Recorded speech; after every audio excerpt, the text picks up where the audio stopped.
కొంతమంది మన దగ్గరకు వచ్చి సహాయం పొంది మేలు మర్చిపోవడం కాకుండా, అది పక్కన పడేయండి, మేలు మర్చిపోయినా పర్వాలేదు కానీ బయటకు వెళ్ళి ఎన్నో లేని పోనివన్నీ కల్పించి మాట్లాడతా మన ఇంటికి వచ్చి మన ద్వారా సహాయం పొందుకొని బహుశా నీకే నష్టాన్ని కలుగజేసే పరిస్థితులు మనుషులు నీకు ఎదురయ్యారేమో.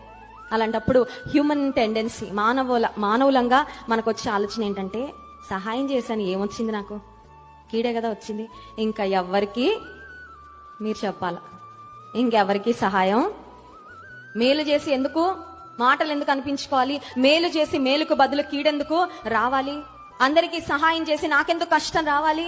కొన్నిసార్లు ఎట్లా ఉంటదంటే, నువ్వు సహాయం చేసిన వాళ్ళు అందరూ ముందెళ్ళిపోతా ఉంటారు, నువ్వు వెనక ఆగిపోయినట్లుంటది. అర్థమైందా? అప్పుడు అమ్మ నాన్న అందరూ అంటారు, అందరికి బాగా సపోర్ట్ చేసేవాళ్ళే, అందరు చూడు పైకి వెళ్ళిపోయాను, నువ్వు ఇక్కడే ఉన్నావు, నీకు ఒకేసారి డబుల్ ట్రిపుల్ ప్రమోషన్ ఇచ్చేస్తాడు. ఆమెన్. మేలు చేసిన వాళ్ళని ఎప్పుడు దేవుడు ఆపడండి వెనకాల.